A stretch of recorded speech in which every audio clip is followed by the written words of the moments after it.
Today we're going to look at triangles. Triangles are features of all triangles. All triangles have three sides and they have three interior angles.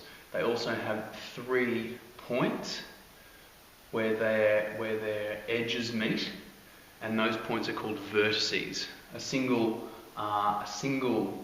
vertex, the singular is vertex and plural is vertices. So 1 vertex and 3 vertices. So triangles can be named using those vertex labels. So here the vertices are labelled A, B and C. So we can label a triangle like this, triangle ABC. Triangles can be classified in a couple of ways. The first way is by side length. A scalene triangle has all sides of different lengths. Because they have all sides of different lengths, all of their interior angles are also different. So they have smaller and larger, different sized angles inside as well. An isosceles triangle has 2 side lengths the same.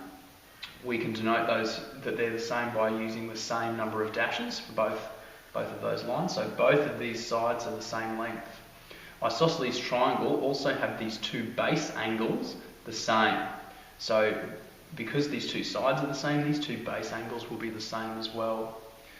An equilateral triangle has all sides the same length. Because all sides are the same length, all of the angles are going to be the same as well. And because they're 180 degrees, there's 180 degrees in a triangle, so dividing that up equally amongst those angles, we get 60 degrees in each interior angle there. We can also classify triangles by their interior angles.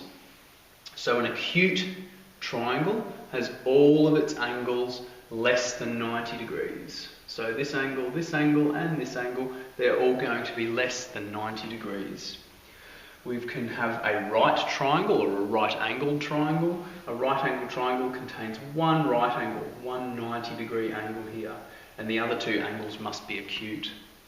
The last classification that we could make is an obtuse triangle. An obtuse triangle has one obtuse angle, with the other 2 angles being acute.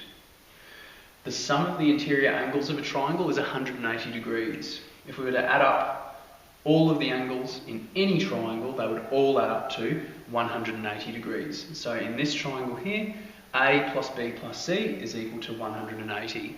If we want to try and solve a problem using this rule, the fact that the sum of the interior angles of a triangle is 180 degrees, we can use this coded reason here to show what we're doing, to explain and justify our reasoning. We also have something called the exterior angle theorem. Now this states that the exterior angle of a triangle, and the exterior angle is where we project one of the sides of the triangle outward and then make an angle with the triangle and the line that we've extended outward. So it's an exterior angle that's outside of the triangle. So the exterior angle of a triangle is equal to the sum, so adding together the 2 opposite interior angles. So here's our interior angle that's not opposite, our exterior angle. This is our interior angle that's adjacent to it, it's right next to it. And we have our 2 interior angles that are opposite our exterior angle here. So our value here, x, is going to be equal to y plus z. X is equal to y plus z.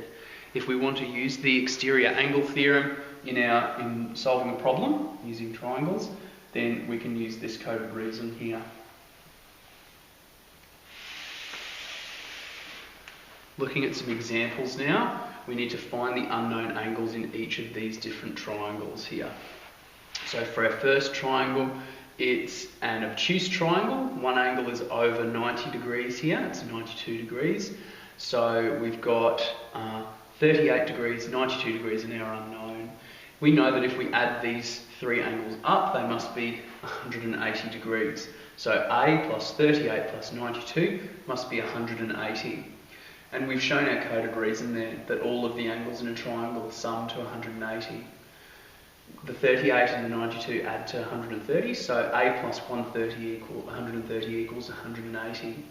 In order for this to be true, A must be 50. So 50 plus 130 is 180. So our angle here is 50 degrees. Our second triangle that we're looking at here is isosceles. It's isosceles because both of these two sides are the same length. Because both of these sides are the same length, we also know that both of these angles must be the same. Here and here, they must be the same. So this angle here must also be B degrees. Because we know that, and we also know that 180 degrees is the sum of all of the angles in the triangle, B plus B, or 2B, plus the 26 degrees must all add up to 180 degrees. So 2B plus 26 equals 180. And we know this because we know that the sum of the angles in any triangle is 180 degrees. And we also know that in an isosceles triangle, the angles at the base of the isosceles triangle are equal. So if we subtract 26 from both sides, subtracting 26, taking 26 from both sides, we get that 2B is equal to 154. And dividing by 2, we get that 1B, or just B, is 77. So B here will be 77 degrees. And we can double check, we can see 77 plus 77 is 154, and 154 plus 26 is 180. So there's 180 degrees in our triangle. For our third question here, we've got an exterior angle here from our triangle, and we've got two interior angles. This angle here is 90 degrees. It's a right angle. So we've got a right angle triangle here. And we know, using the exterior angle theorem, that the sum of these two angles is equal to our exterior angle here. As they're opposite, they're the opposite interior angles. So we can show that we've used that code of reason here, and C plus 90 is equal to 161.